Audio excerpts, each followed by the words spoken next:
and Tangela too. And our host, Vincent Van Dahl. And he brings it to ya! Creature features, and all creatures, and all creatures. And the creature gonna get you tonight. You better not turn out your bedroom light. He'll grab your head and give it such a bite. You may even die, just from a fright. You ain't nothing gonna be, baby. You ain't nothing gonna be alright. 'Cause the creature gonna get you, baby. Gonna get you tonight.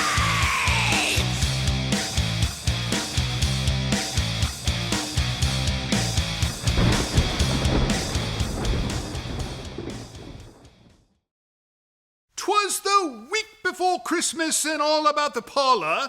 Tangela was decorating and she would mercilessly holler. While poor Andrew attempted to follow her bidding, he soon learned she was angry and not up for kidding. The ghosts of the manor were all nestled in their graves, trying to sleep as Tangela rants and raves. And as Andrew sprang up and got back upright, I heard him blurt forth from just out of sight. Happy Christmas to all, 'cause I'm going to the pub for the rest of the night. Welcome to Creature Features. I'm Vincent. The tall bloke over here is Mr. Livingston, and the angry young sprite in the background, who has just lost the only soul foolish enough to assist her in her bad mood in decorating, would be my otherwise dainty, shy, and delicate Tangela. And have we a merry Yuletide show in store for you? First up, we shall present one of my most favorite science fiction movies of all time, Tobor the Great. This gem from 1954 inspired I and millions of other young lads into hoping to one day have our own robot to protect us from danger. In my case, I didn't get a robot, but I did get Mr. Livingston, who protects me from overzealous business agents, undercooked meat, and litigious beauty queens bent on financially gainful marriage. Starring Taylor Holmes, Charles Drake, Karen Booth, and young Billy Chapin, the plot revolves around a kindly old scientist who creates a giant robot to pilot rocket ships to Mars. Unfortunately, he cannot keep his own big yap closed about the matter, and soon Russian agents abduct him, his grandson Gaj, and poor Tobor in order to put them to work in Siberian gulags. That is not entirely accurate. What, you watched the movie? There was no need, I can read. Don't listen to Mr. The book was better. He hasn't the appreciation of American cinema that I possess because he only views French language movies with the subtitles enabled. Wonderful.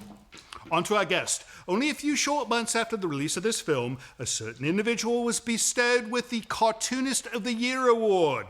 He went on to become one of the most famous illustrators in the world with his Peanuts comics.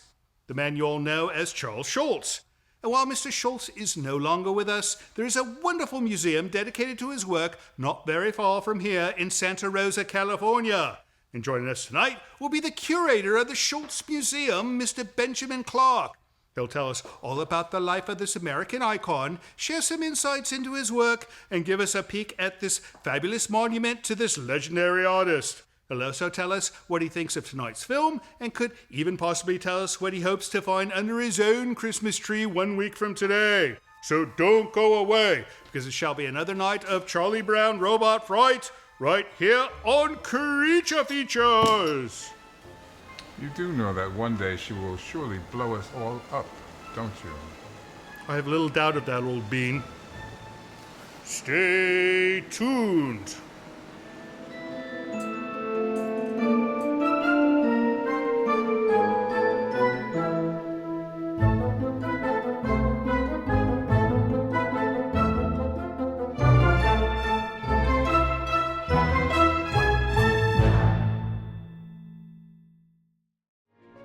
Portions of this program are brought to you by Micromat, making products that keep your Macintosh running at its best.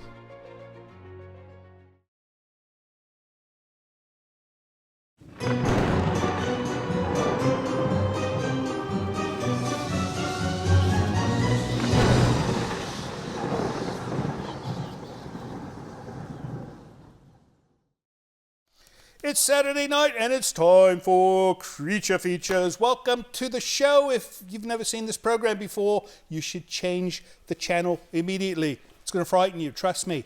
No, not tonight. We're not going to frighten anyone tonight because we're going to talk about Peanuts and Charles Schulz with the wonderful Benjamin Clark, who is the curator at the Schulz Museum in Santa Rosa, California.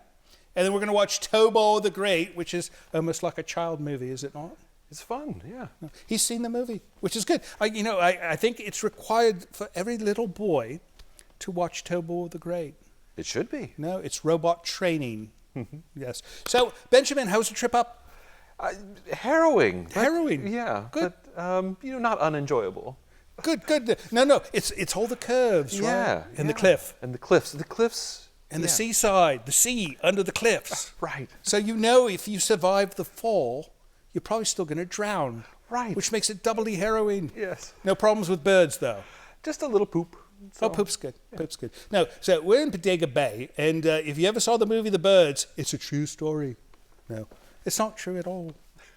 No, the birds here are friendly. You know what I saw go through our yard today were 4 guinea fowl. No, have you seen a guinea fowl before? Yes. They are the loudest birds in the world.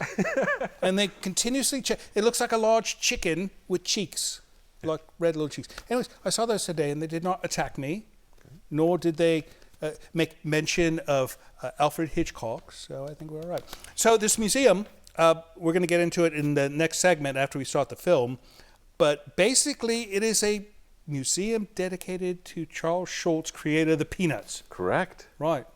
And so it's like you also have sarcophagi and famous works of famous paintings too, right? Well, no. We focus exclusively on the life and art of Charles Schulz. As you should.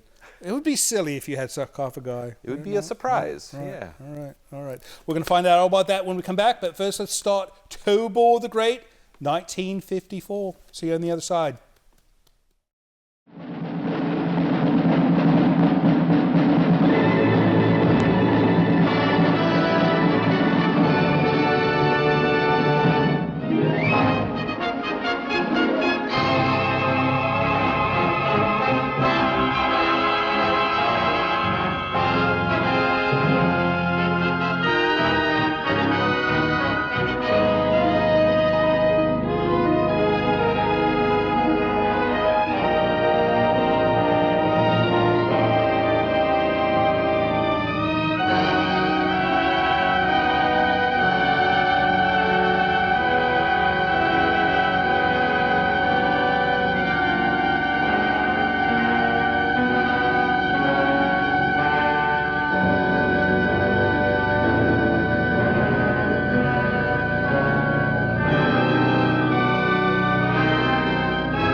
Is a story of the future, but not the very distant future.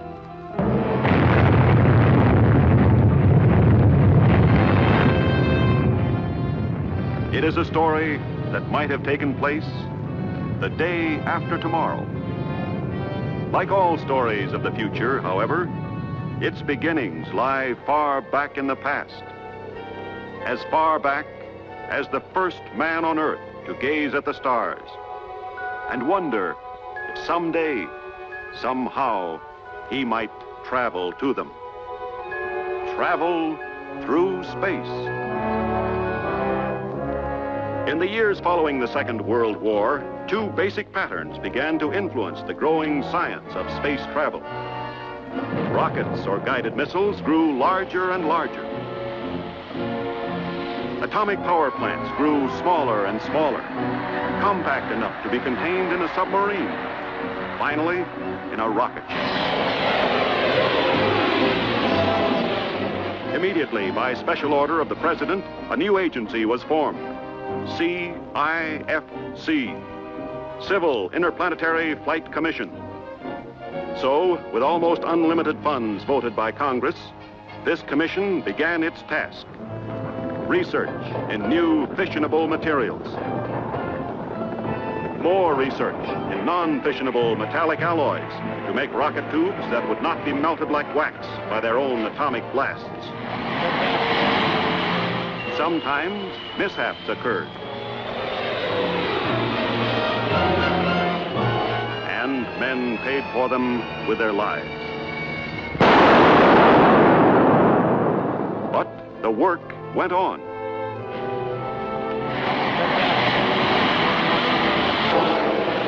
Experiments in celestial navigation.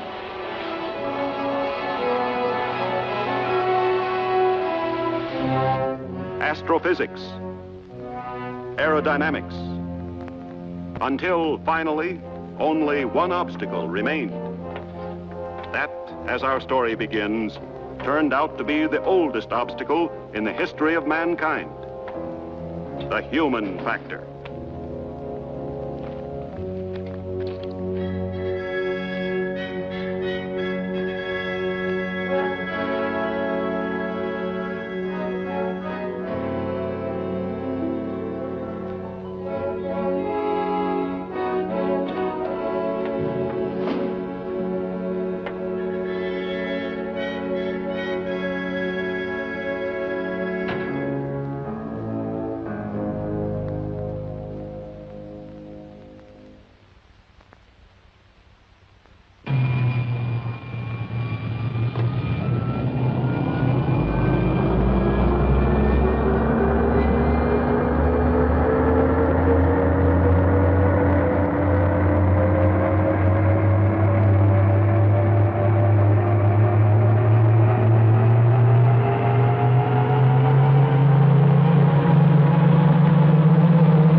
Really, Dr. Harrison, this is intolerable. Dan!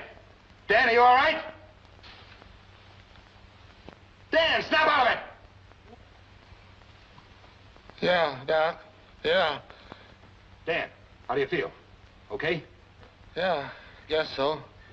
Must have blacked out. Sit tight and take it easy. Now get him out of there and over to the hospital. You see, Doctor, he wasn't in any real danger. Under other forms of government, men are deliberately killed or crippled every day in experiments like this. Well, I won't stand by and see manslaughter become policy here. I resent that implication. These men are volunteers. It's too bad. The commissioner was most anxious to have this test carried out to the extreme so that he could discuss the results with Professor Nordstrom. Well, you can tell the commissioner and Professor Nordstrom. Never mind, I'll tell him myself.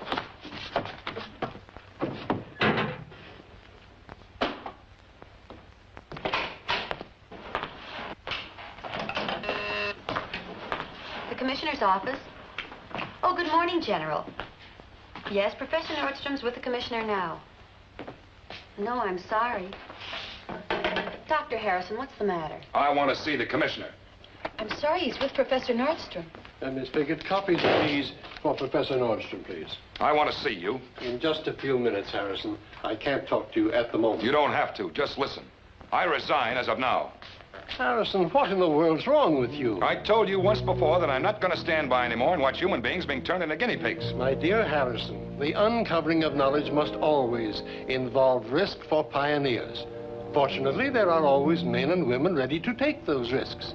Now, you know that as well as I do. That's not the point, and you know it. We shouldn't even be considering the use of test pilots in this first experimental ship. It's not only inhuman, it's unscientific and unintelligent. That's quite enough. We'll resume this discussion later on.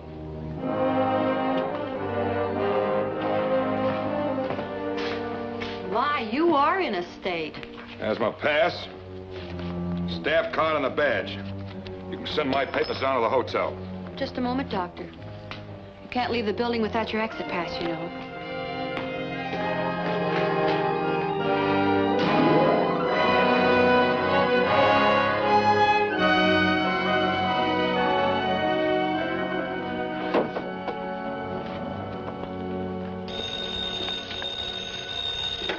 Yes? Dr. Harrison, this is Gilligan of Transglobal News. I'm down in the lobby. As far as I'm concerned, you can stay there. Hold on, Doc. All I want to know is what's going on between you and Professor Nordstrom. Nothing.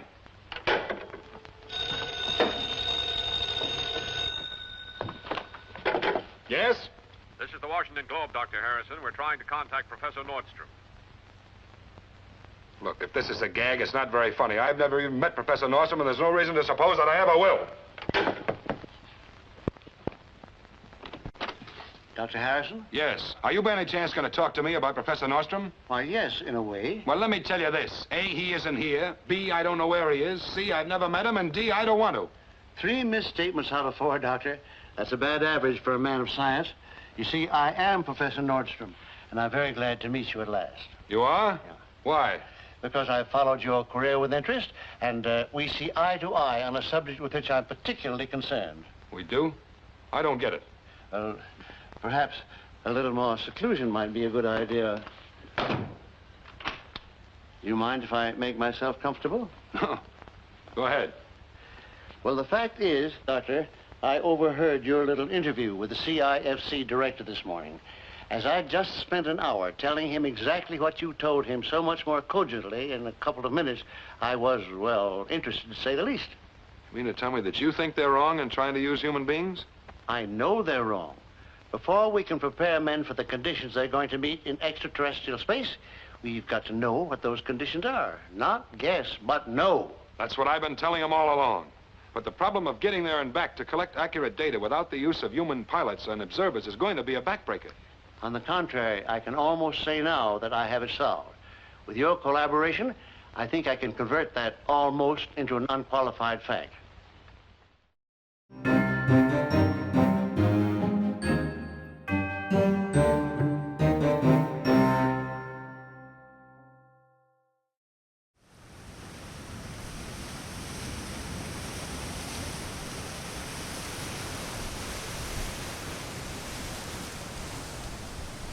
This brief moment of tranquility has been brought to you by Nightscape. Relax and sleep better every single night with this and other videos from our free YouTube channel. Learn more by visiting nightscape.co today.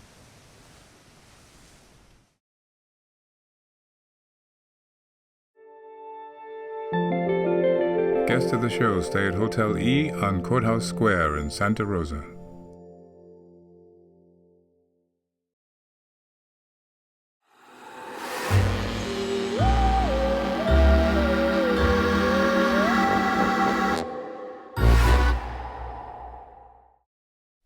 Welcome back to Creature Features. If you're just joining us, we are with Benjamin Clark, curator of the Charles Schulz Museum. It's a longer name, right? The Charles M. Schulz Museum and Research Center. Research Center? What are you, curing Tourette's? Peanut allergies. Peanut allergies. See, now if you have peanut withdrawals, right, you can go to the Charles M. Schulz Museum and Research Center. What's the acronym for that? I don't know. I want the T-shirt when you come up with it. I want the T-shirt. And no, but mostly it's a museum, right? Yes. I mean, that's what because the people cannot see the research part because there's men in laboratories with lab coats and test tubes, right? No, we're doing research on the life and art of Charles Schulz, which we're constantly learning new things about. So of course you are. So that's the main part of that. Yeah. And so you are the curator. Right. How does one become curator for a place like this? Well, for me, I've had a background in museums for a while now. Almost 20 years. So a background in museums. What other museums have you? Oh, I've been in museums across the country. Well, I've been in museums across the country, but you're a curator and I am not. Yeah. Well, I also went to school to study to become that's one important. too. Yeah. I went to school for music, and look where it got me. I'm hosting a horror show. It's terrible. So the museum itself is open all year long. Yes. And one can pay a small fee and come see all of his work. Like, you've got like the #1 comic he ever did, right?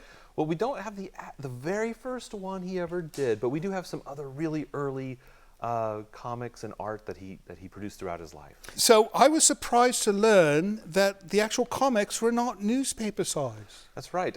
Schulz drew them quite a bit larger in scale, so he could actually get more detail and things in them. So I imagine it's because he had to use a larger pencil, right? Larger lead does not fit on a small newspaper. All right, we're going to learn more about Charles Schulz when we come back, but first let's get back to Tobor the Great. You like this movie, right? Love it. So do I. All right, stick around, don't go away. Your attention, please. Skyliner flight number 1 for Los Angeles will board at South Concourse, gate number 5, in 15 minutes. So we can start work the moment we arrive, without all of those coils of red tape hampering us all the time. Yes, I know what you mean. I suppose that sprang from the secret nature of the project in the first place. Top secret. Someday before I'm too old, I look forward to working on a job where I don't have to burn the contents of my wastebasket every night. You never can tell who might be hiding in a wastebasket. Don't tell me your security regulations quota 2, my boy. Okay. You were saying you'd be able to show me what you're working on as soon as we arrive. I'll have to. Every minute counts now, because we have to perfect my innovation before the commission is ready to send out its first ship. Now, if we don't... Well, if it isn't Professor Nordstrom. I don't know whether you remember me or not. Gilligan, science editor of Transglobal News Service. You'll have to forgive me, Mr. Gilligan, but I've met so many journalists here in Washington. All you scientists are supposed to be absent-minded. Me, I'm trained never to forget a face. I'm afraid we're talking shop, Gilligan. That's what I figured. You're Harrison, aren't you? Of the Civil Interplanetary Flight Commission. No comment. Well, you were until you quit this morning. And what was that all about, Doctor? No comment. You two being together here at the airport, this anything to do with the trouble you've had with the commission, Professor? I'm afraid I have no comment for that either. Now, why don't you leave us both alone? Oh, take it easy, Doc. Never can tell what kind of a story will gel when you big brains huddle together. Like the one your syndicate released prematurely about the hydrogen bomb drops in the Pacific, or the atomic aircraft carrier engine. Look, you're in the business of smashing atoms. I'm in the business of selling newspapers. If Uncle Sam doesn't know how to keep his own secrets, that's his tough luck. It doesn't matter how much aid or comfort you give our potential enemies, or how many of our side eventually get killed. Hold it, Ralph. Now listen, Mr. Gilligan. You listen to me, Professor. You fellows can't go on dummying up like this indefinitely. Sooner or later, you've got to talk for the record. Look at it this way. The prospect of space travel in the immediate future is the biggest news story in the country today. Years and years of research, millions and millions of taxpayers' dollars have been spent building that first spaceship.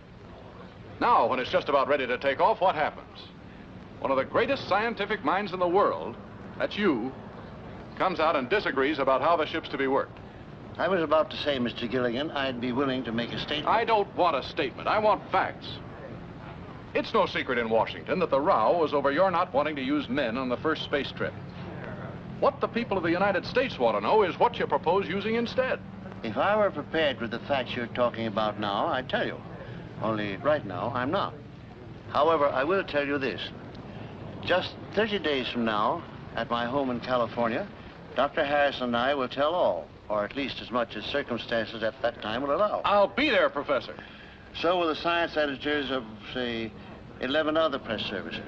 Well, I thought this was an exclusive. It ought to be. Do the people of the United States read only trans-global news releases, Mr. Gilligan? Your attention, please. Skyliner, flight number 1 for Los Angeles, now boarding at South Concourse, gate number 5. That's our call, Professor. I'll see you in California, Mr. Gilligan. Okay. Okay. Skyliner, flight number 1 for Los Angeles, now boarding at South Concourse, gate number 5.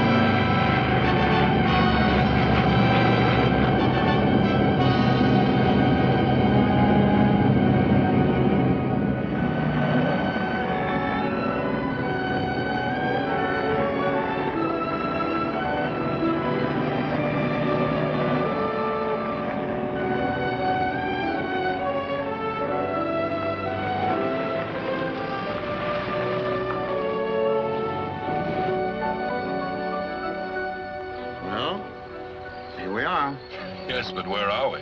You'll see in a minute. You made good time, Carl. The car runs good. This is my own invention. A combination of sonic beam and photoelectric cells. The chance of anyone else hitting on the same code of lights and sound impulses is practically non-existent.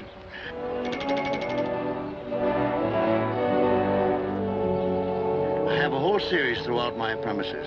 You sound as proud of them as if they'd won the Nobel.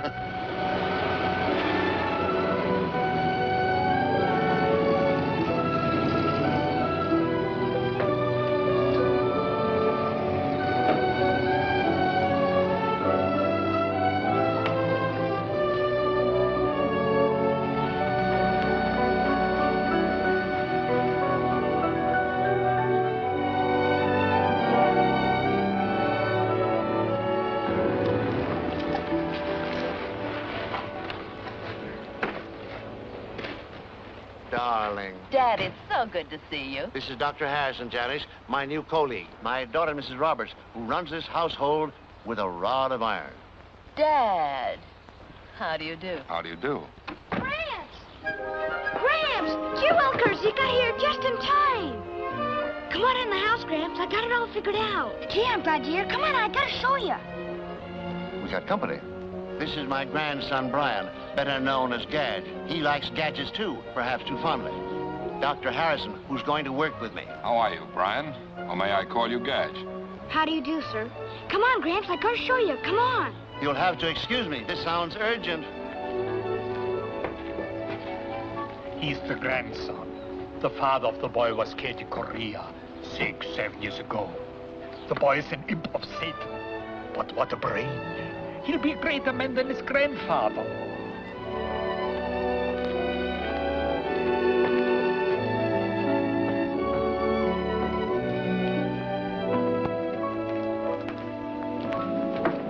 Look, Gramps, I told you I had it figured out. Only first I gotta make myself as tall as you are.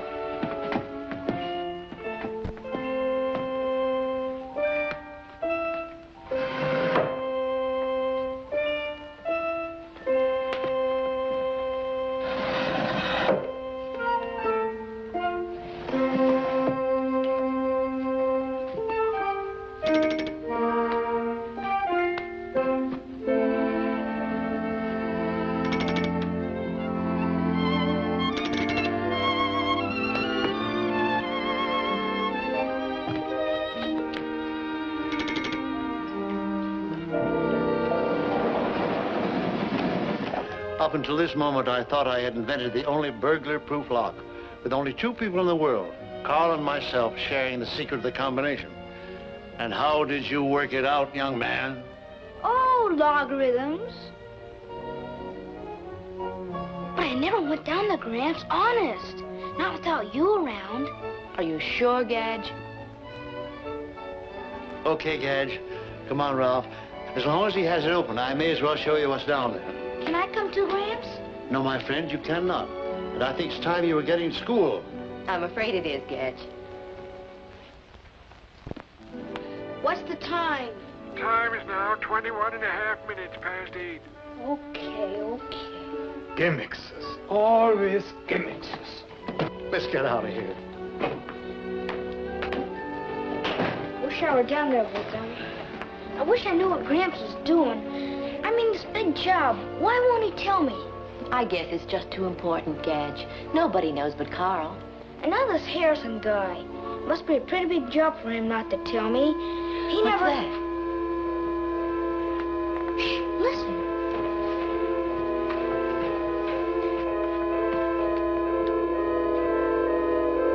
What is it? What is it?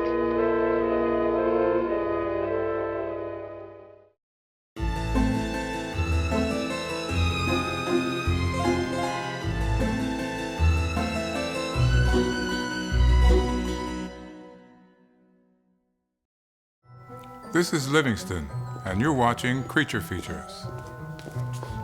Not now. Stay tuned.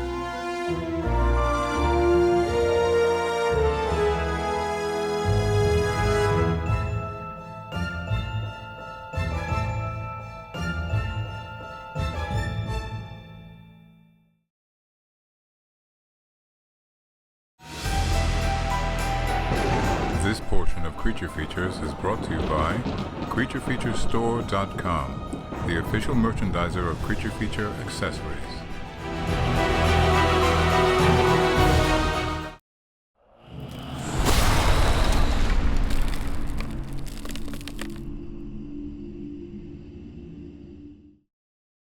Welcome back to Creature Features. Mr. Benjamin had to step up. You know, I think he went to get something.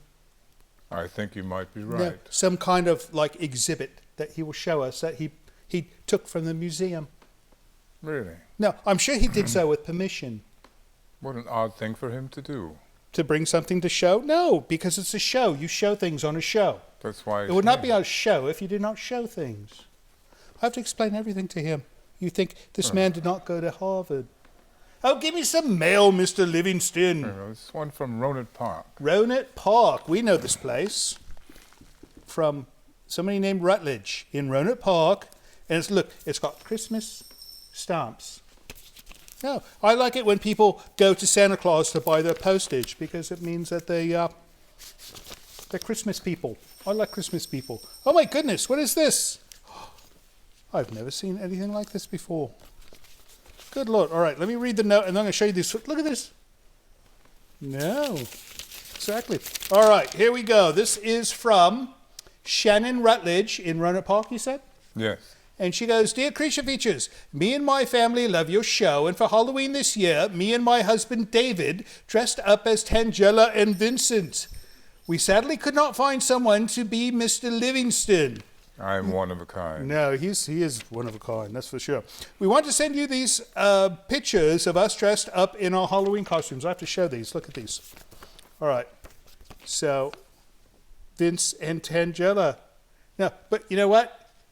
They look better than us. Yeah, they should have another show. There should be two shows because there's two, right? And here's another one. What's this one? Look, she looks just like you. Very nice.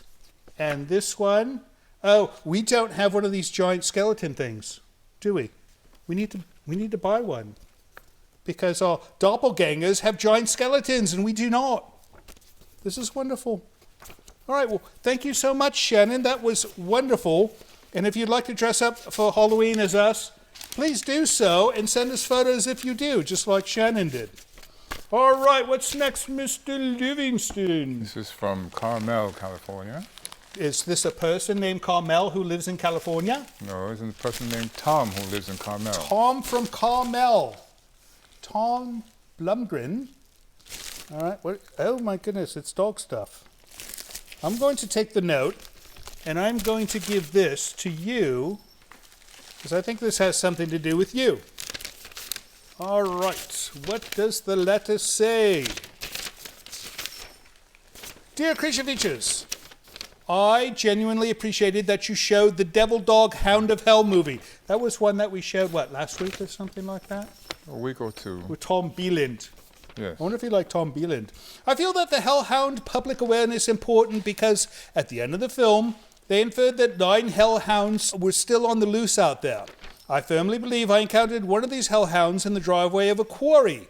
No joke, I was driving down the highway when I went into the quarry driveway to do a U-turn.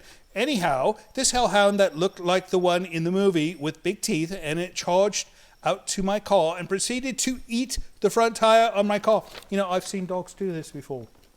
No, they make chocolate-flavored wheels. And they had to make a law to stop making chocolate-flavored wheels because dogs were biting the tires. They're also deadly allergic to chocolate. That's why they made them chocolate, so the dogs wouldn't eat them, but it didn't work. Note how I didn't say bite, because when the man at the tire shop removed from what was left of the tire, there was clearly chewing marks on rubber. That hellhound really chowed down. Therefore, as a gift of appeasement to all hellhounds running loose on this planet, I present these doggy treats and a miniature tire for Tangella's pet hellhound Fang. You should have brought Fang out tonight. Yeah, sometimes I wonder if this dog still exists, and then out of nowhere she'll bring him out. Chew on and devour, along with the sage words of science fiction writer H.G. Wells, who said, "The crisis of yesterday is the joke of tomorrow." Sincerely, Tim, Carmel by the Sea. You did not mention this. It could have been Carmel by the volcano. You did not say. I see. You need to mention these things. What else you got? A tube. I have a tube. Give me the tube. With a letter. A tube with a letter. The tube looks like a gift. I shall pass the gift to the gift opener. And this is from the Mazzei family, right? Am I saying that right? Mazzei, I believe. Mazzei? In Clovis, California. Is everyone from California tonight? Yes. It's California night on Creature Features. Looks like blueprints. Blueprints. And I shall read the note as she presents what appears to be artwork. Dear Vincent, Tangella, Livingston, and Andrew, greetings from Clovis, California. I have been a fan of Creature Features since it first aired in January of 1971. Now my niece and her family have become fans as well. My great-nephew Aaron, who will be 8 in a couple of weeks, is a big fan, especially of Tangella. Oh my goodness. Encloses a picture he made just for her. I traced him out, but he did the artwork. We hope she enjoys it. Keep up the great work and hope you'll be on the air for many years to come. Yours truly, Lawrence, Melissa, Tony, and Aaron. Let me see. Show me Aaron. Oh my goodness. He is a large lad. And he draws knives. That's amazing. Thank you, Aaron. Are you going to hang that up in your room? Good. You know, you should put it behind your door. That way, if somebody comes to your door, they'll think that Aaron is in your room. Anyways, that's it for letters, right? That's it. That is it for letters. If you'd like to send us a letter of your own by email, send it to the address you see over here. Or if you'd like to send us a tube with a large graphic, like our friend Aaron did, send it to the address you see appearing under my knee. We'll be right back soon with Mr. Benjamin Clark from the Schulz Museum, but first let's get back to Tobor the Great.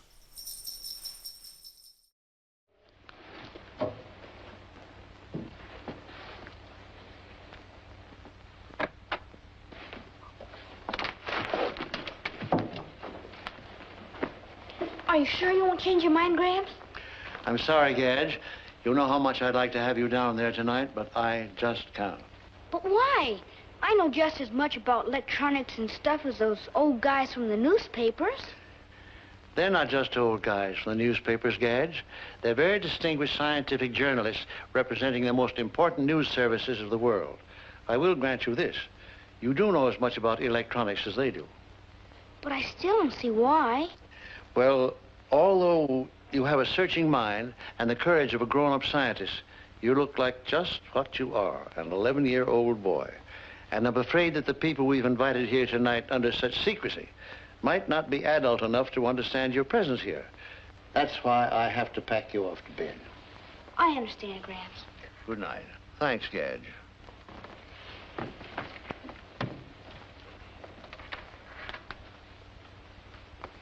Well, I guess I won't be needing this anymore. Well, I see no reason why you shouldn't hear what's going on. Gee willikers! Thanks, Gramps!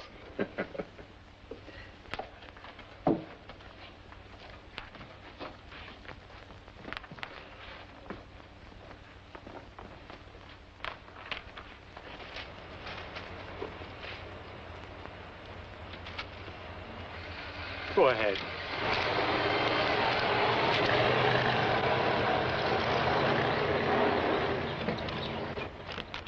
Hey, this is worse than crashing the Pentagon.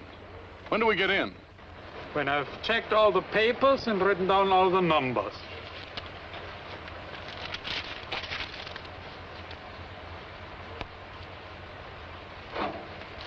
Go ahead.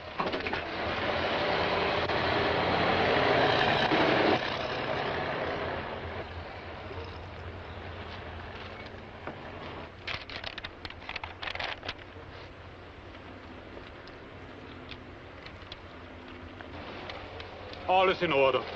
Thank you, my friend.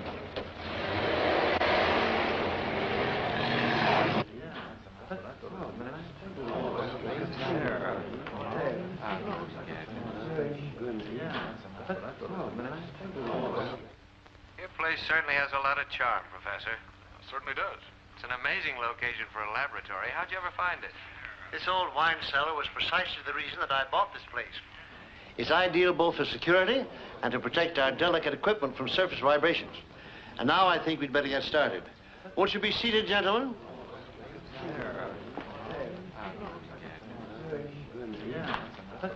Mind if I sit here? No, please do.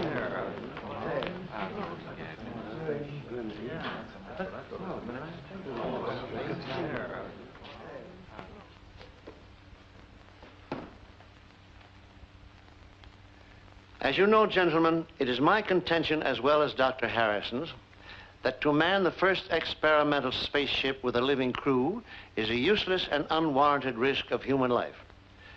The research programs so far conducted by the Armed Forces and the Civil Interplanetary Flight Commission have been well planned and executed as far as they go.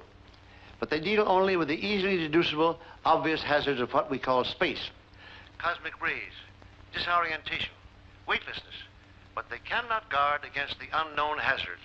Without the results of actual observation and recording of data, no man can possibly know the conditions existing outside the atmospheric envelope of this Earth. He can only guess. And to me, the word guess cannot in any circumstances fit with the word science. Now, you say you must have the results of actual observation, yet you're opposed to sending human pilots to get them. Aren't you talking in contradictions, Professor? No, Mr. Gilligan, as you will see for yourself.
Well, gentlemen, meet Tobor, a childish joke of mine. Robot spelled backwards. Well, since this is your invention, Professor Nordstrom, I suppose we can be sure this isn't just another movie Frankenstein. You certainly can. In fact, the term robot is hardly accurate in spite of my joke. I would prefer to say an electronic simulacrum of a man. Oh, gosh. Oh, gee willikers. Are you trying to tell us that this pile of tin could actually pilot a spaceship? Exactly. Now, you control this thing from that box by some sort of electronic wavelength or something, right? At the moment, I do, Mr. Johnson. Oh, well, how do you know that the wavelength will be powerful enough to work outside the Earth's atmosphere? I don't, sir. But that doesn't matter very much because I'm not going to need them there. You see, Mr. Johnson, this control system is only a temporary expedient to activate Tobor during the early stages of his development. From this point on, he will be guided by a totally different method. How about a little fill-in on that, Professor? You mean something new, something we've never heard of? On the contrary, gentlemen, I'm sure most of you have heard of it, although I imagine few of you will believe in it. ESP, extrasensory perception.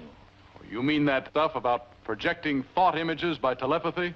Mr. Gilligan, you're not too far off.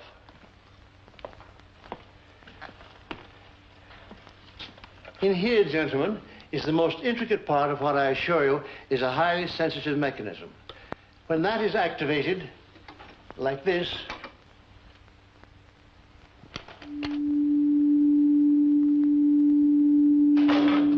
Oh, he looks alive. that is an illusion, my dear, caused by reflected light in the eye tubes. And yet, in a way, Tobor is alive. For even though much work remains before he's completed, he is already a sentient being. The sentience may be synthetic, but is there nonetheless. A necessary adjunct to the recording of all experiences our human space crews may later encounter. A sentient being? You mean this thing can feel? Well, let me put it another way. Even in his present unfinished state, Tobor will react to emotional stimuli. Janice, help me with a little experiment, will you? Gentlemen, I assure you there's no collusion here. I'm merely going to ask Mrs. Roberts to approach Tobor and feel friendliness toward him. Think goodwill, as it were. You can do that, can't you, Janice? I'll try. All right, then, go ahead. Just don't make any gestures. Just hold the friendship thought. He does look almost kind, doesn't he?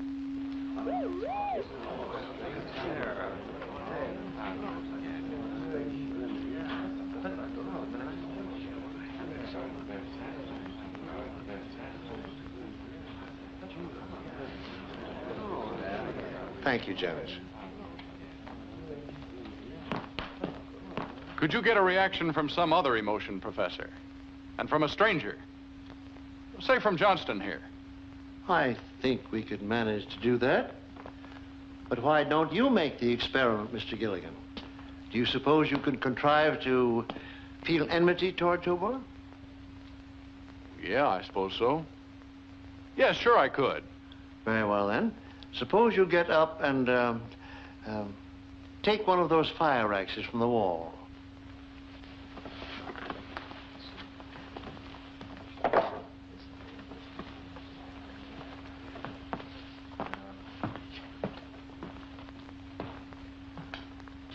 Now, if you will, walk around behind Tobor and hold the thought of enmity all the time. Deadly enmity.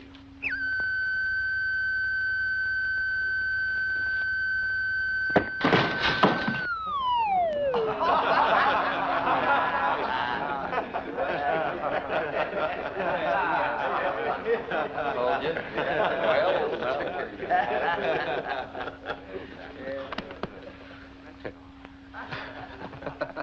Well, there you have it, gentlemen. This time, the emotional stimulus was danger. The reaction, fear, instantly followed by anger. You have just witnessed the complete cycle of a synthetic instinct, self-preservation.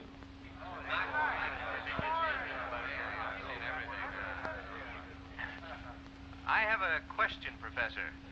Now, you've persistently referred to the fact that this robot... Tobor, Mr. Johnston. You'd better use his name or he might resent you. Oh, sorry. I'll rephrase that. Why do you keep saying that Tobor is still incomplete? For the simple reason, Mr. Johnston, that we have not yet perfected his long-range communication system.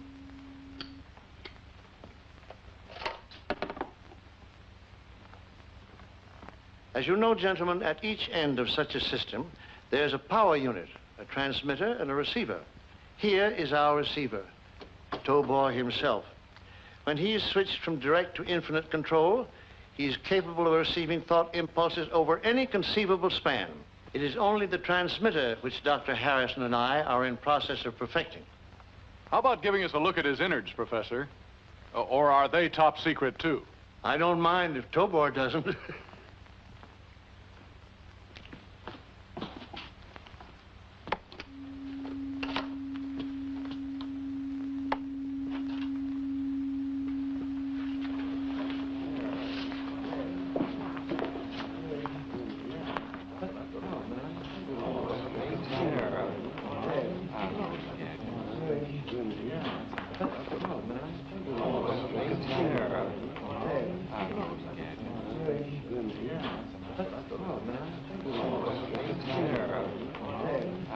And now, gentlemen, I think I've said everything I can say of importance tonight. And it's certainly Tobor's bedtime. I gotta see Tobor. I just gotta.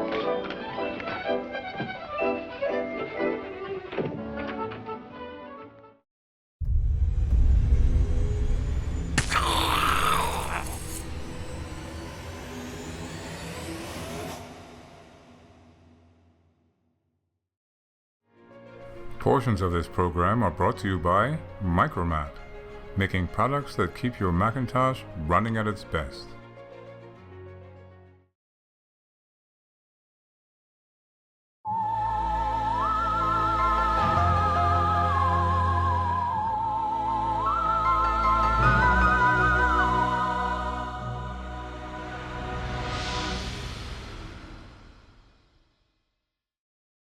Welcome back to Creature Features. We are watching Tobor the Great with Benjamin Clark the Great, who is a curator at the Charles M. Schulz Museum and Research Center Incorporated.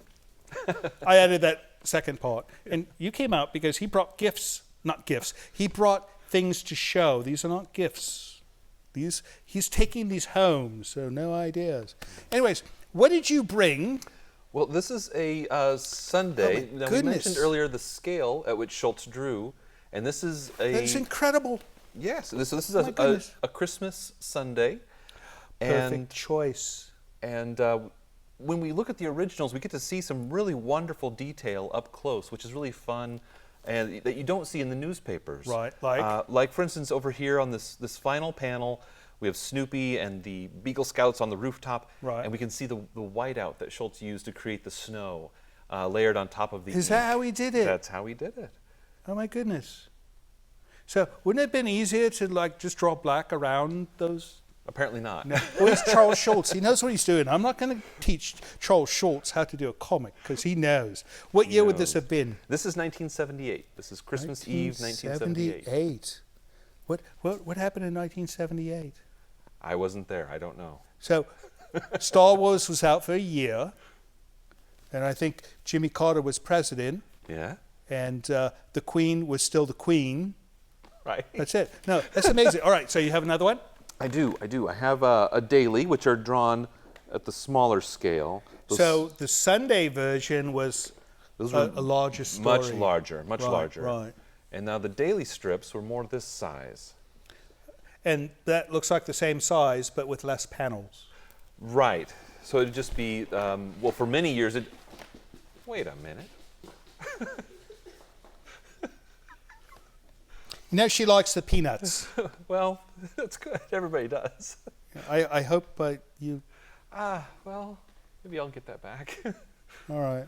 Well, we'll see what we can do. We'll send Livingston up. He'll scold her. Yeah. All right. So tell me about this one. Well, this is from Christmas Eve, 1969.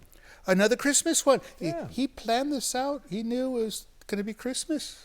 How could you not, right? Right. Comes around the same time every year. We're going to have you come Halloween so you can show us a Halloween one next time. I would love that. So, Great pumpkin, yeah. 69. Yes. So right. This one we get some wonderful detail we don't really quite see or are able to appreciate at that newspaper size. Of course. So it's really fun to see in the original as you can at the Charles Schulz Museum. Right. And luckily he did books as well, right? That's correct. No, so you would be able to see the better quality in the book. Because the newspaper, it's made like from recycled toilet paper, right? Right, yeah. So sometimes the printing isn't always very good. So you see the magazine, or in the Charles Schulz Museum and Research Center if you go there. And wonderful. So I'm getting the signal we're going to get back to the film, but when we come back, you're going to tell us what it's like to be a curator. Sounds good. I've never been a curator. See you soon.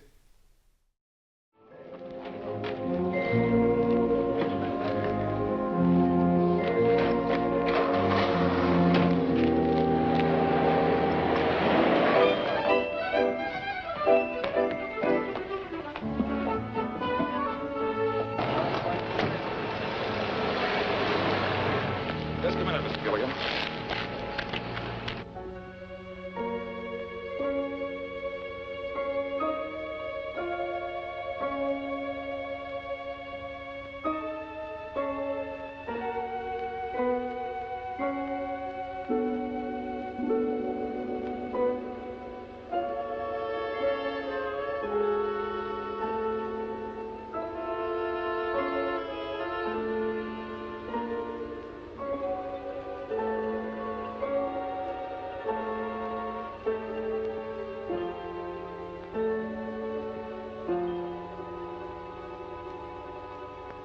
I'm not questioning your integrity as a journalist, Mr. Gilligan.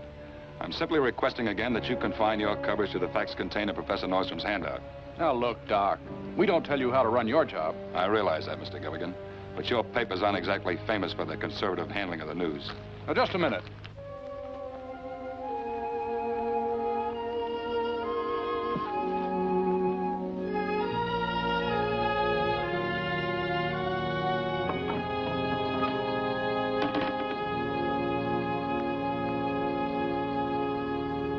That's the trouble with you scientists.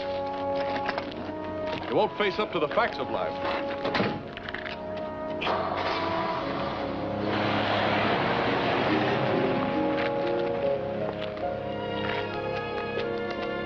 Ralph, I have to put my car away. Would you give me a hand with the garage door? I'd like to. Very much.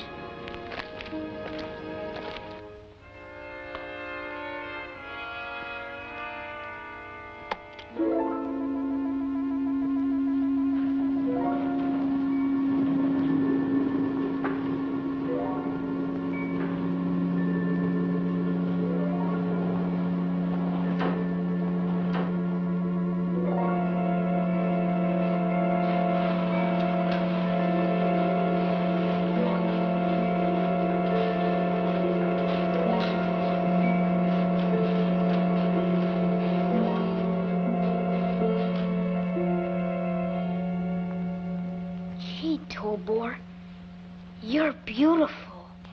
Glad you could make it, gentlemen. Goodbye.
Okay, they're all out. Very good.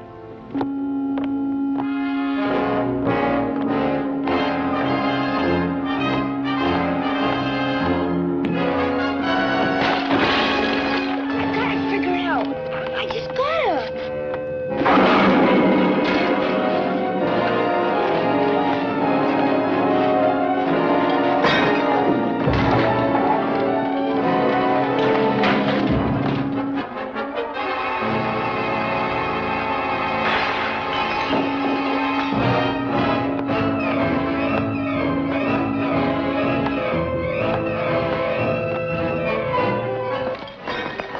It's Gadge. I'll bet he's doing it.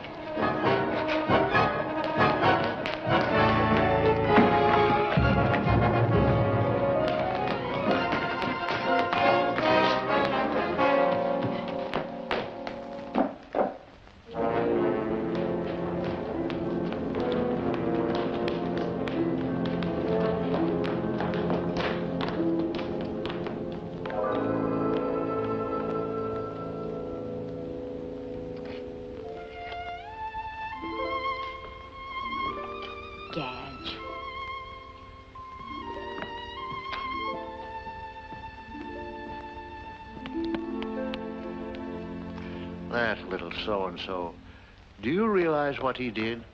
He actually worked out all those controls and got Tobor back in his box all within 5 minutes. Dad, you're wonderful. But he was bad, very bad. You go to bed, Janice. Ralph and Carl and I'll get this rubbish all squared away. Good night. Good night, darling.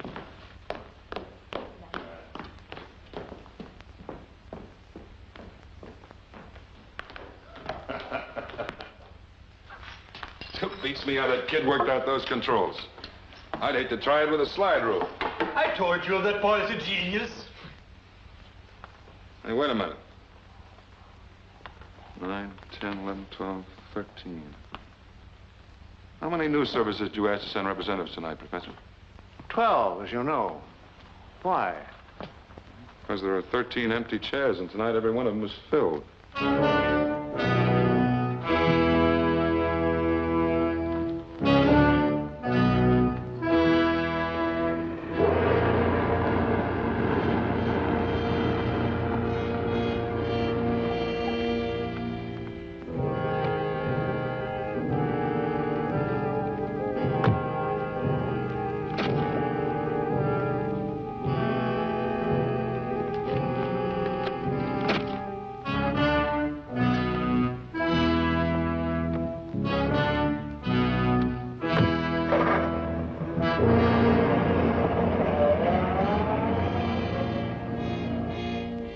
A 1953 black Ford sedan. License number 9Y-33-26. That's the last number on the list, Sheriff. Professor Nordstrom's man was instructed to admit all newsmen showing a proper letter of accreditation. Unfortunately, the professor omitted to tell him just how many were expected, so that 13th letter must have been a forgery. Incidentally, Sheriff, I'd appreciate it if you'd pass those license numbers on to the FBI. No, we won't be needing your deputies to guard us. We're taking our own precautions, and Professor Nordstrom assures me that they're more than adequate. Thanks again, Sheriff. Goodbye. 22 university degrees, and I forget to tell Carl the number of letters. No wonder they tell jokes about absent-minded professors. Well, that's spilled milk now. At least we're alerted that somebody is mighty curious about Tobor. Let's hope that those precautions of yours are rugged enough to keep him out. Well, that at least I can guarantee. Come on, Carl. Let's check the wiring. Gimmicks. Always gimmicks. I wish someone would tell me exactly who or what we're guarding against. Well, we built the basic emotional patterns for a constructive mission into Tobor. I just think what would happen if someone else, some potential enemy, built destructive patterns into a few thousand like him. Oh, what a terrifying thought. Hi, this is Teresa from Antioch, and right now I'm enjoying Devil Dog Hound from Hell. But I wonder if you can play Burnt Offerings with Karen Black. It's super scary. Thank you.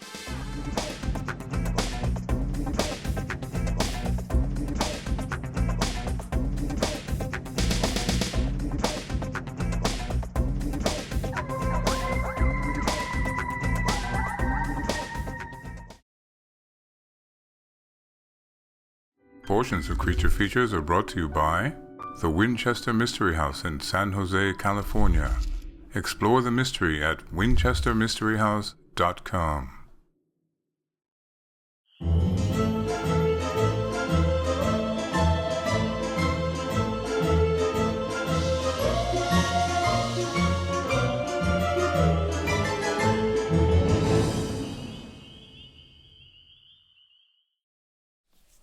Benjamin, how's your hair? Mine's all right. No, your hair looks wonderful, but who cuts it? Very nice people do. I need to start going to very nice people because obviously somebody doesn't like me. Welcome back to the show. We are watching Tobor the Great with Mr. Benjamin Clark, curator of the Schulz Museum. And quickly on this film, the child has taken the remote, which looks like a gun. I mean, who would make a robot controller that looks like a gun, right?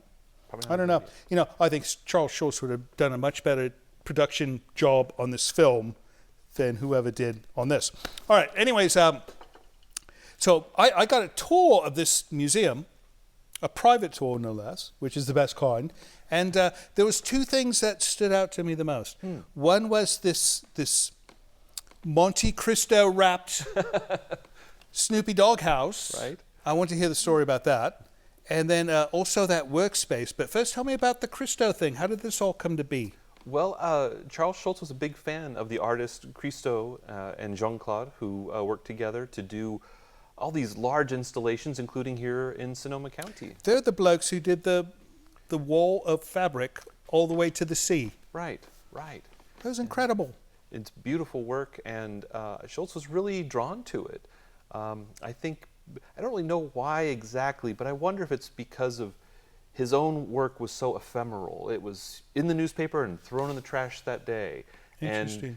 And the installations by Jean-Claude and Christo were also, in a sense, ephemeral. You know, they only are up for a short time, then they're gone forever. They don't get packed away really into museums, although there are some small pieces that do come to museums, like our wrapped doghouse. Which was done by Christo. Correct. My goodness. So that was probably done a long time ago, right? Well, it was actually, Schulz made a joke in the strip about Christo wrapping Snoopy's doghouse back in the 1970s. But once the museum was established and was going to be opened, Christo took the opportunity to actually really wrap Snoopy's doghouse. So it's really, but Charles Schulz did see it before he passed on. No, he never did. He never saw it. No. Oh, that's too bad. Yeah, all right, well, he's watching from up there, right? Right. And then the other thing I saw was this simulation of his workspace, which was incredible. And that's all the original things. Correct. Yes, it's his desk, his drawing table, all of it. And I also noticed that the rubbish bin had like crumpled artwork next to it. So he would throw away his work. Well, right. You know, he's working through ideas all the time. So he would sit with in those later years, it was a yellow legal pad, just nothing fancy, and was there sketching ideas for comics, sometimes working through dialogue for jokes. Or they're like first drafts. Right. And then he'd crumple up, throw them away. Right. But, but apparently some of those were saved. Correct, yes. So at some point, fans kind of learned that they could go check the dumpster at night and go find some of these sketches by Schulz. And they actually started to kind of give a hard time to the cleaning people there. So his secretary at the time said, you know, we're going to take care of that. And she started to save the sketches. She would actually take them out of his wastebasket and iron them and put the date on them and put them in a folder. Oh, that's much better than I thought what you were going to say. I thought you were going to say she bought a paper shredder. Right? No. Well, that would have been what I would have done, but that was the smarter move.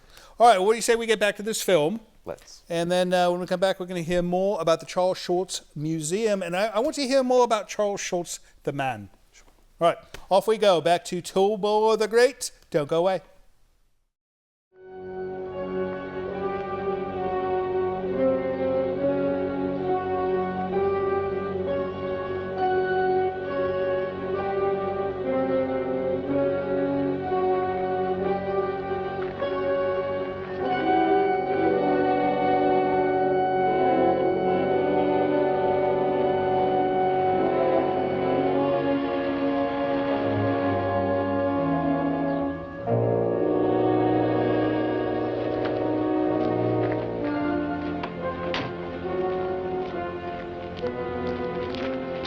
Anything new? They still haven't posted a guard. Are you sure? It's been 4 days now, and I haven't seen a soul. You must have got away with it. Might be a trap. Well, how do we play it then? Wait for a break? Unfortunately, my friend, we haven't much time. The highest party officials are concerned. They feel that once Nordstrom has perfected his control system, the federal government will take over. It will be considerably more difficult for us to get at it. And so? So we get into the house.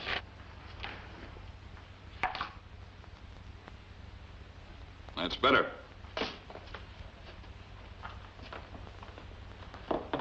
See, I rigged the telepathic pickup so that it fits behind the ear where it's close to the sensory brain centers. It conveys every impulse to the control device here where you can increase or diminish the vibrations.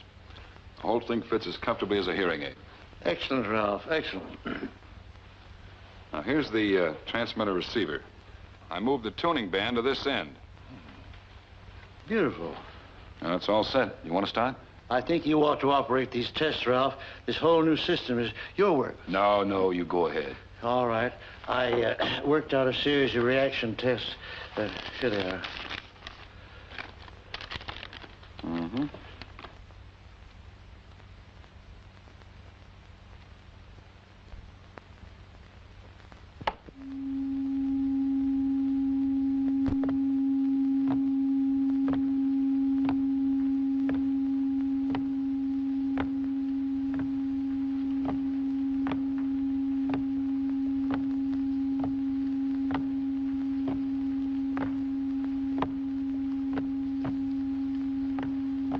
Here we go.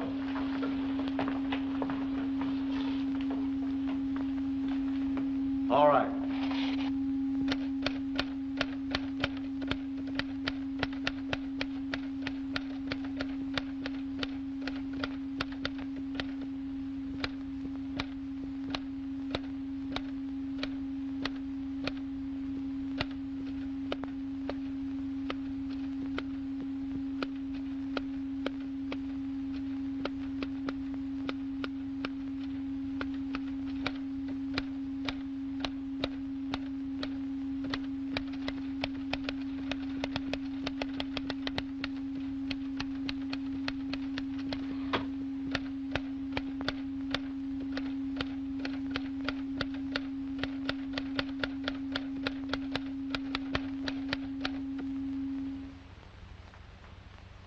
That's all I could think of for him to say. Who the devil's that? Gadge, what are you doing down here? I heard you're working Tobor. Can I come and watch? You seem to be here already. All right.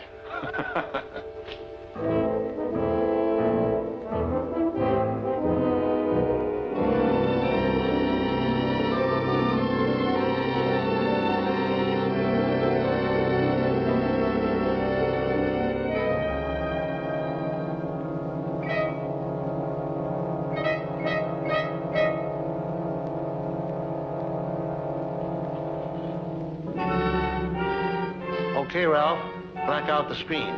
Let's see how he adapts himself to the sonar compass.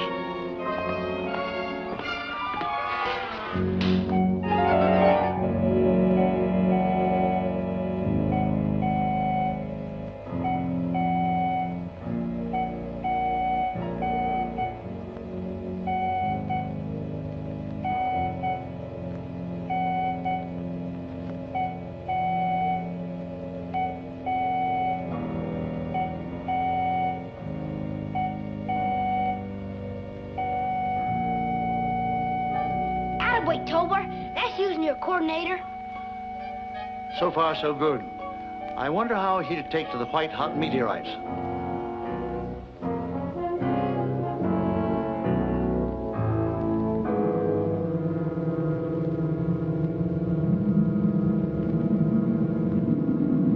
This is a tough one, Gadge.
Are you all right, boy?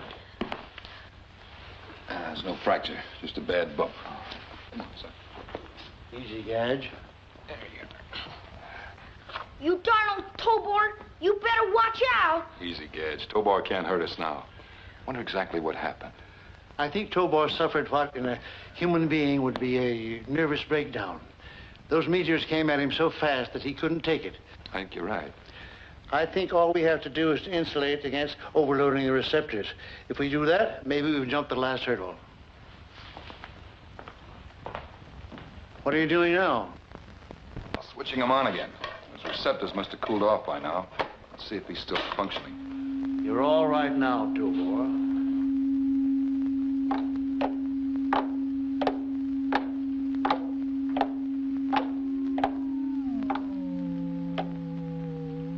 Next time you better watch where you're going.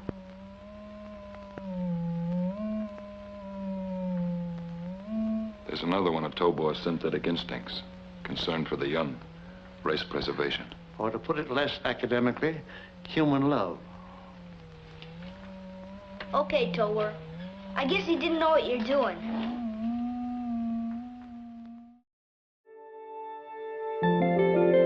Guests of the show stay at Hotel E on Courthouse Square in Santa Rosa.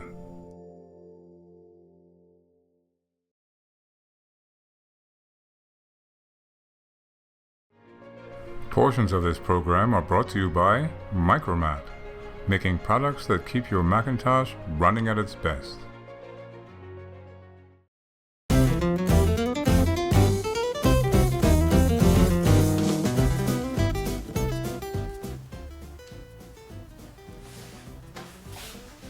Tangela.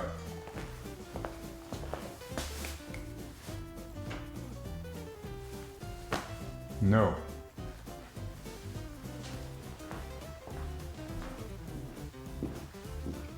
Oh! $2.50 even, lady. Thanks.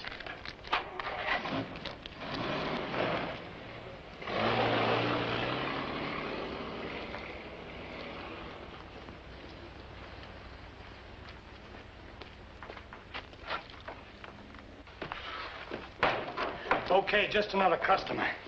Will you be through shortly? Another half hour ought to do it. Good. Soon I'll have to leave to fetch Dr. Gustav. When do we make our move? Not before midnight. Perhaps later. Depends on the house being dark.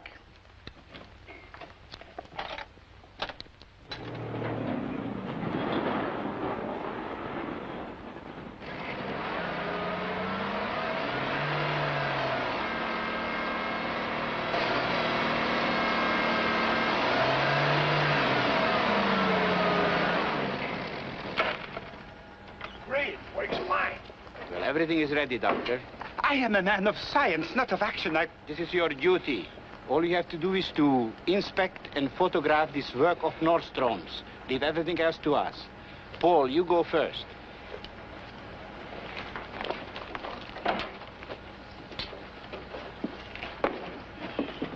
Next, you follow us.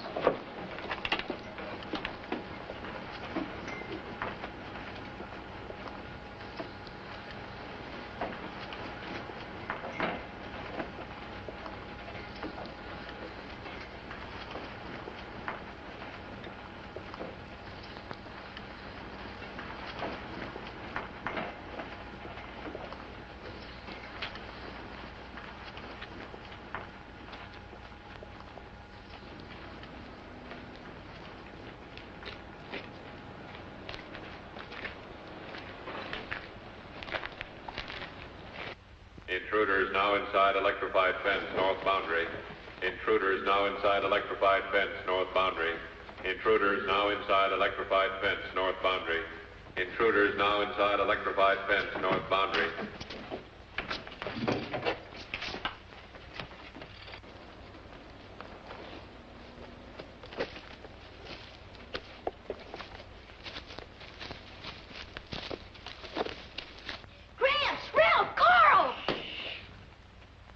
Brought my 22. Hit camera number 6, Carl. That ought to show him up. Intruders approximately 100 yards north of house. Intruders approximately 100 yards north of house. Intruders. It's amazing how this television camera of yours can photograph at night without lights. Not television, infravision. Hit camera number 8, Carl. Intruders now approaching house. Intruders now approaching house. Intruders now approaching house. Intruders now approaching house. Intruders now approaching house. Now, Herr Professor? Now.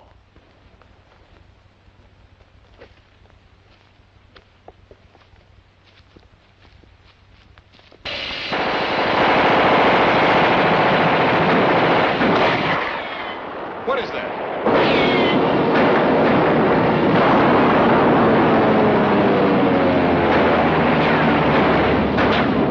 Who's shooting? No one is. That's a recorded soundtrack from a movie studio right out of the sands of Iwo Jima. Let's go.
They got away.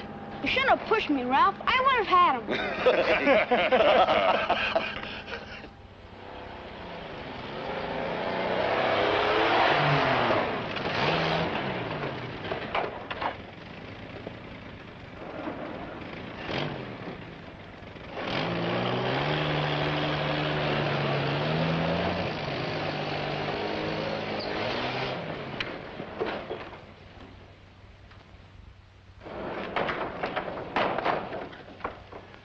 Smart cookie, that Nordstrom. Too smart for us, maybe. It mustn't be. I needn't remind you our employers will not tolerate any more failures on your part, nor mine. Well, what do we do now? We think, my friend. Or rather, I think. And this is what I think. Since we cannot get in to see Nordstrom's secrets for ourselves, we must induce him to come out and tell them to us. It's a tall order, I would say. Not necessarily. There must be a vulnerable spot. Of course. Nordstrom worships his grandson. The grandson worships...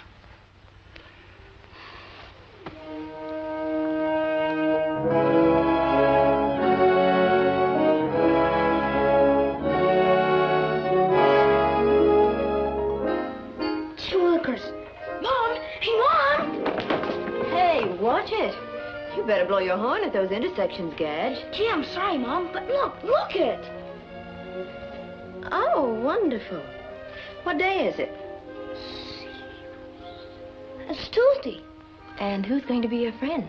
Well, I'd like to invite you, Mom, but I doubt if you understand this sort of thing. Oh, no, I suppose not. Well, guess Graham's my only man. I'll go see him right away.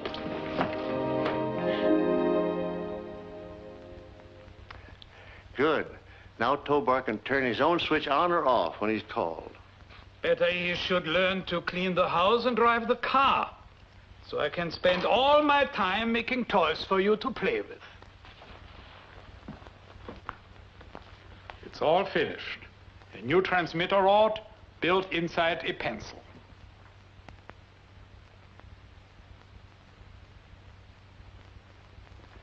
You made it beautifully, Carl. But for what? That you can play schoolboy tricks on very important people when you show Tobor off tonight. Gimmixes. Sorry to disturb you, Professor, but I thought you'd want me to remind you about your date with Gash for the planetarium. What's the matter with me these days?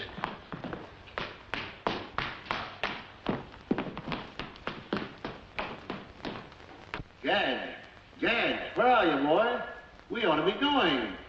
Right with you, Graham. Now, don't be late. Your very important persons will be here at 7 o'clock sharp, remember? Oh, we'll be back an hour before that. You mark my words. Ah, here you are, partner. Come on, let's hit the trail.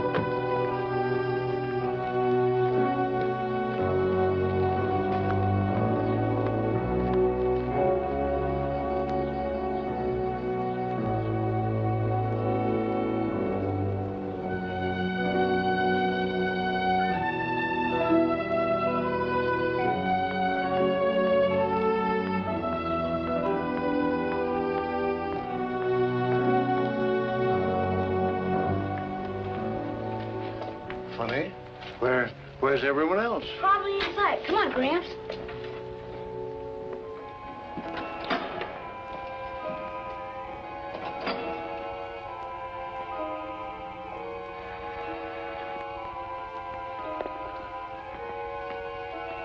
Well, Gramps, I think there's something wrong. You think so? It's the right day. Yes, young man. It's the right day for us, if you please.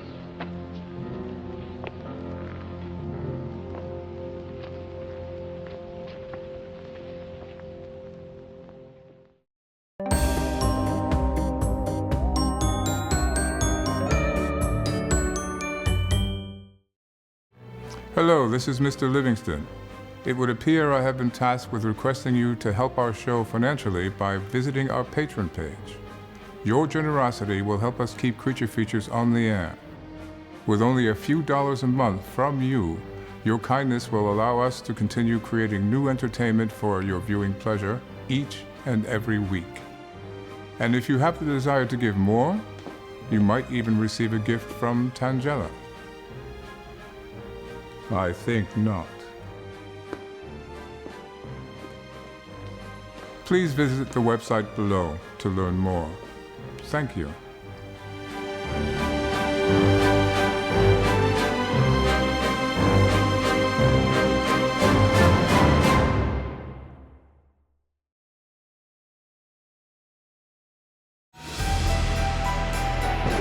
This portion of Creature Features is brought to you by CreatureFeatureStore.com, the official merchandiser of Creature Feature accessories.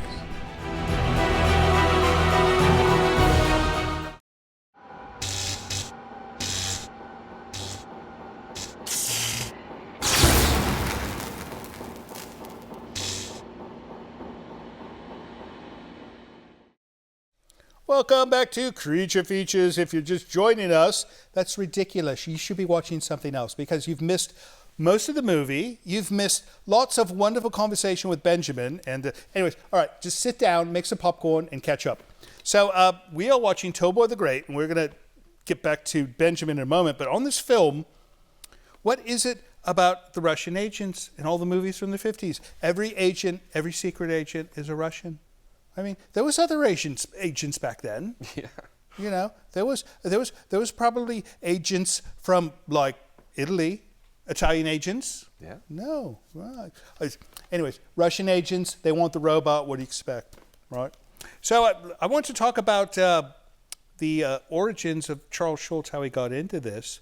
And the first thing I was wondering is, how did he get the nickname Buzz Lightyear?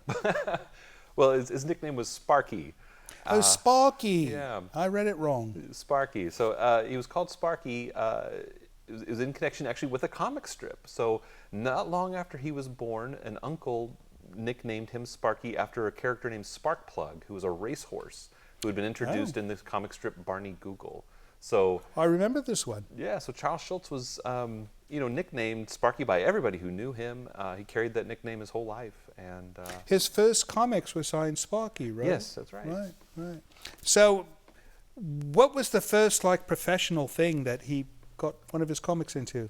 Well, amazingly, it was Ripley's Believe It or Not. Ripley, the Ripley. The Ripley. So, yes, he had drawn a picture of his beloved dog, whose name was Spike. Right. And he was about 14 years old when he got that published. And in Ripley's Believe It or Not magazine? It was a comic feature in the newspaper. Of course. It would have a panel with all kinds of little factoids and interesting bits. Now, Ripley, what was his first name? Robert. Robert Ripley is buried in Santa Rosa, right? Is he? No, yes, he died here. I don't think they shipped him off to wherever he did not live. No, I've been to the graveyard, and you know why? Because what's her face drags me to graveyards all the time. Right. No, I'm the only person who keeps her from going there with a shovel. No, so we were at Santa Rosa Rural Cemetery, and she showed me the Robert Ripley. He's got one of the nicest markers. It's beautiful, right? No, you should go see it sometime. Right. Where's Charles Schulz buried? By Sebastopol.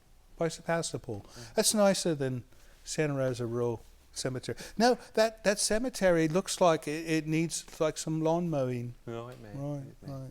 All right, so we're hitting the clock on the movie here. Let's get back to the film. We're going to finish up the film, and when we come back, we're going to find out what you and the museum are doing next, right? Wonderful. All right, off we go to the end of Tobor the Great. See you on the other side of the credits.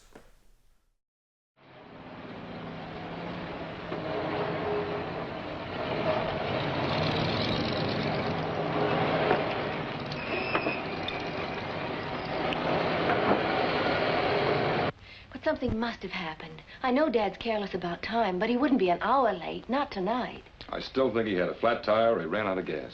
No, you don't. That's what you hope happened. Oh, Ralph, I'm worried. All right, I'll phone the sheriff's office.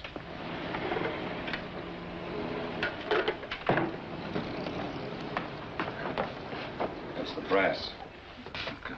I'll phone from down the lab. You meet him and just tell him he'll be a little late. Come on now, snap one. I'll be all right.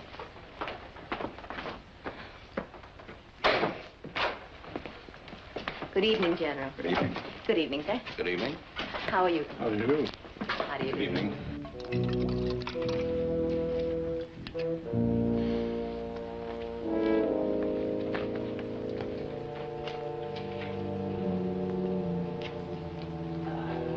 Gramps, you all right? Yes, I'm fine. How about you? I'm okay. Have you quite recovered, Professor Nordstrom? I'm fully conscious, if that's what you mean. And therefore able to understand your position? Completely, I assure you. Perhaps not as completely as you think. Of course, as a man of intelligence, you have realized that you are obviously here to talk. But you may not have anticipated what happens if you don't. I'm sorry, but you'll have to raise your voice a little. I said you may not have anticipated what happens if you don't. Something very unpleasant, I should say, judging by the look of you and your friends. Yes, very unpleasant. But to whom? That's my point. Don't you tell him, Gramps. Please don't you tell him. Just shut your mouth. Don't look for trouble, Gage. You seem to have me over a barrel. I take it you want the formulae for my extrasensory transmission method. Very well. Do I tell them to you, or write them down, or what? You will not have the opportunity to give us double talk, Professor. You will have to relay your discoveries to a colleague almost as distinguished as yourself. How do you do, sir? I'm sorry I can't get up to greet you. How do you do, Professor? Oh, please forgive me. My doctor told me only this week that I was getting a little deaf. My pocket, if you please.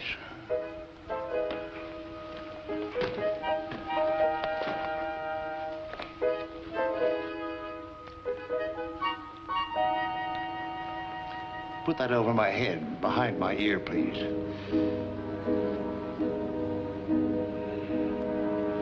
Ah, that's much better.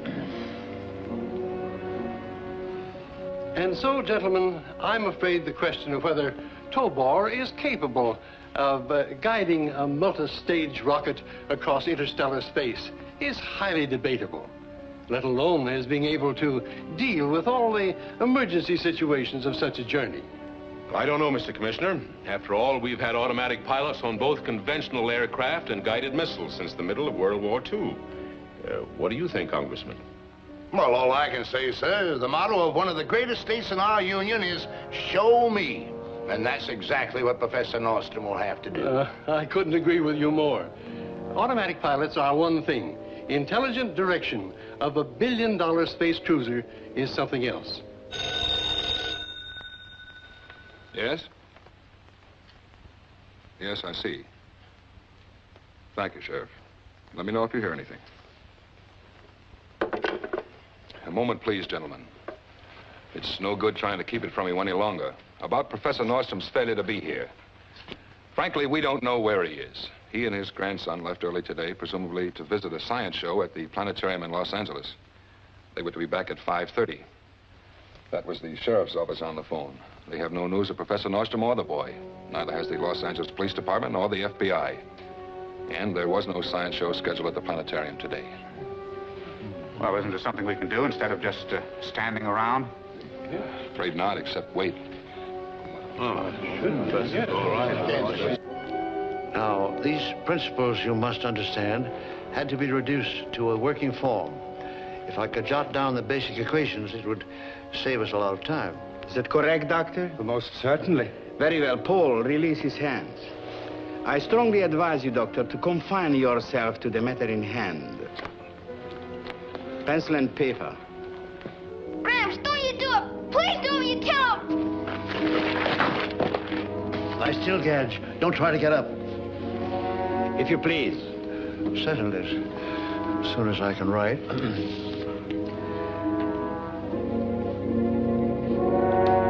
Another pencil. I have another one right here.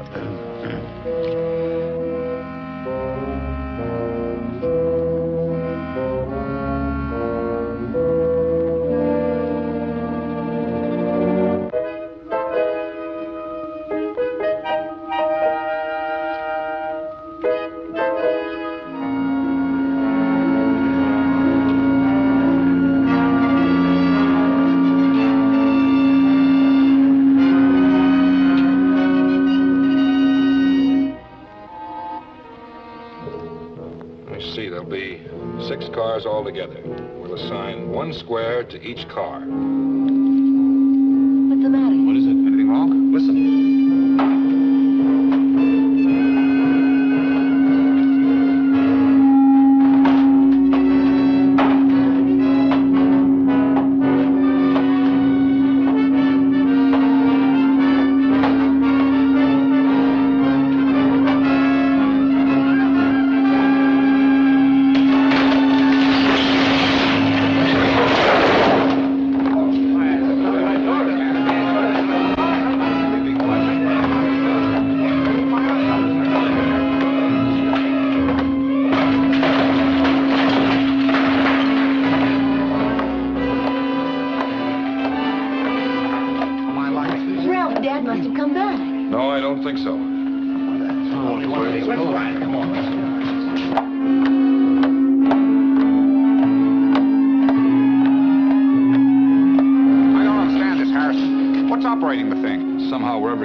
Controlling Tobor. It's the gimmick I fixed, the pencil. Let's follow him in the cars.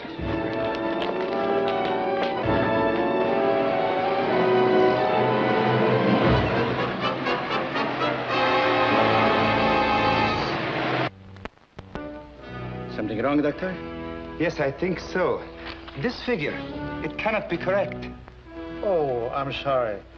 Just a slip. This is the third slip you've made, Nordstrom. I'm very sorry. I'm trying to remember an extremely complicated formula. I should have my notes. Of course, I could stimulate your memory with artificial methods.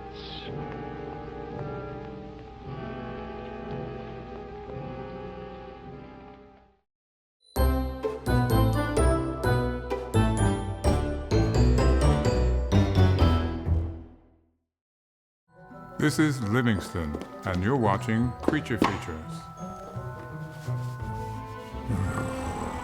Stay tuned.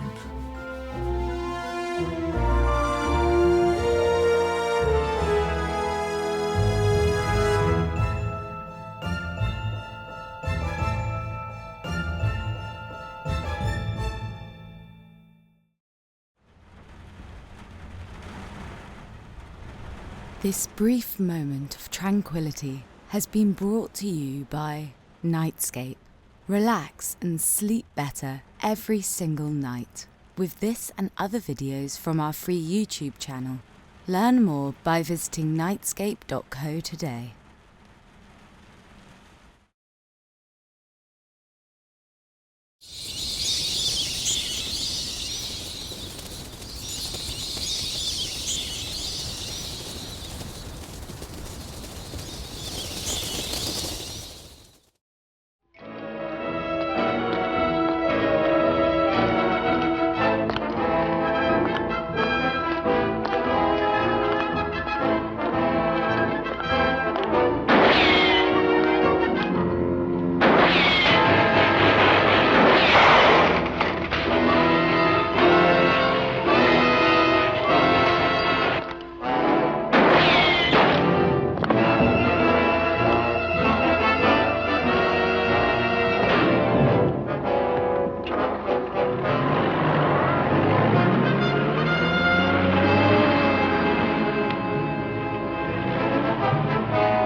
Open up his shirt.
So far, it is good, Professor, but it is only a promise.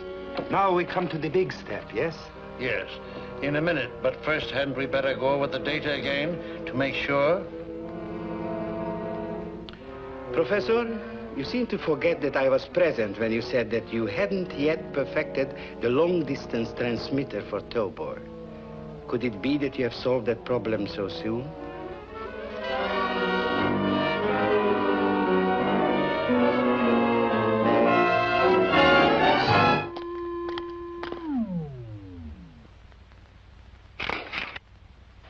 You better use mine and use it quick. I won't stand for this any longer. You'll give the required information immediately. Max! Wait. Don't, Gramps, don't. All right. You win.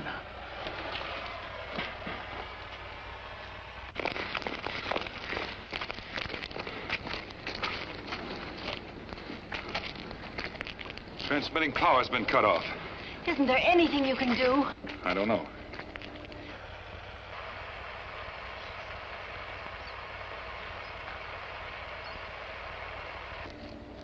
Maybe one chance. If Gadge and the professor are near this spot, they may be able to reach him on a direct telepathic impulse.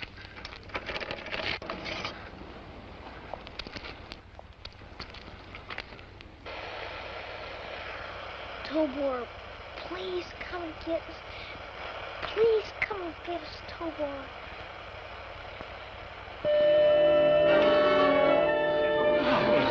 All right, now, up we go.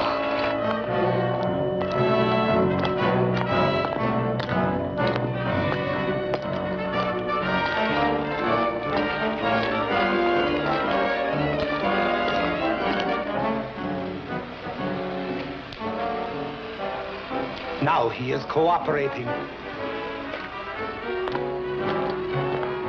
What's that?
Where's Gadge? Over there.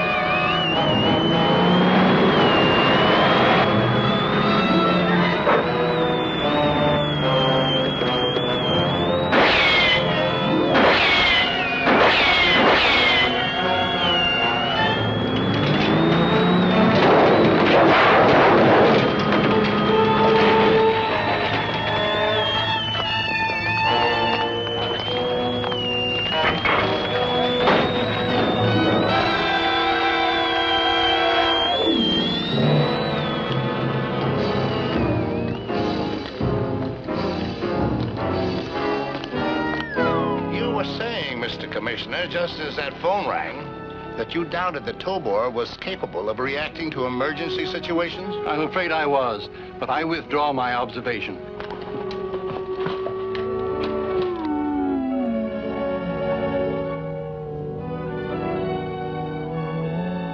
Gee, Tobor, you're wonderful.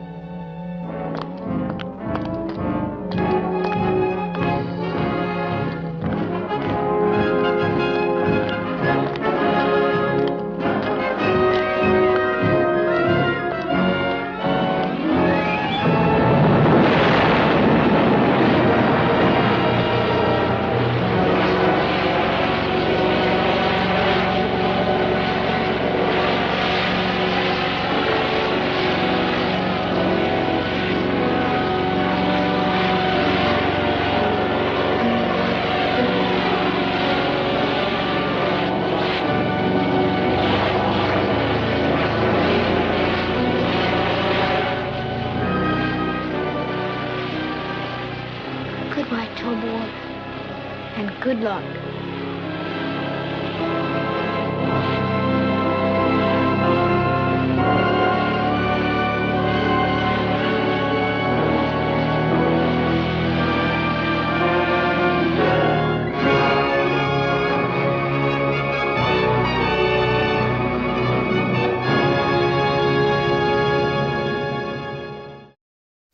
And so ends Tobor the Great. You know, Tobor goes into space. I bet he's going to find Elon Musk's car one day. Right? No, it would be nice because, you know, Elon Musk wasted an entire automobile in space. He just shot it into space. Anyways, good film. We'll show it again someday, right? Because you like it, right? You know, he needs to take that comic back. Yeah, no, that's a museum piece. No, you have to give it back. He's not going to leave until you give him his comic back. Well, what are you going to do? Oh, she's offering you some kind of peace offering exchange thing. You know, I think that's not clean. No. I would not take that home with you. I'll get it back, don't worry. Anyways, what's going on next with the Schulz Museum and Research Center? We're very excited for the coming year because it's the 20th anniversary of the museum and... Has it been 20 years? Yes, and it's the centennial of the birth of Charles Schulz. So 100 years, if he'd be alive today, he would be 100 years old. Wow, wow. No, that's some big... So is there going to be like balloons and parades and There's things? going to be all kinds of events throughout the year. Right. You can find out more by visiting us at schulzmuseum.org, and you can see the events page. Right, events, and you're going to have an events page coming up. Now, the museum itself is open most of the time 7 days a week, except during winter, closed on Tuesdays. We close on Tuesdays. But open every other day, which open the weekends, because most people will come up for the weekend. Correct. And right. No, that's absolutely wonderful. And if they show up and they say they saw you on Creature Features, you will sign one of the souvenirs for sale in the shop, right? Sure. Of course, no. So free autographs, but you have to purchase the item from the shop, right? Right. All right. Good. Well, thank you so much for coming and showing us some stuff, and we'll see you back again at the Schulz Museum. And then next year, we're going to have you back when you are the curator of the Smithsonian, right? No, maybe. No, he's too happy where he is now. Yeah. All right, as far as you guys go, thank you so much for watching the show. We appreciate you watching us instead of, what else could they be watching? No, this is like the Farm Report and news. So we thank you for watching something entertaining instead of those boring shows. And we're going to have another movie next week, another guest next week. Don't know who, don't know what, but it'll be Christmas, so it'll be fun, right? Right. All right, see you next week, and have a wonderful, wonderful evening. So, Benjamin, I'm thinking if Charles Schulz was still around and we were doing the show, then do you think he might do a comic strip of us? Well, if he did, it'd probably be one of the ones we'd find crumpled in the wastebasket.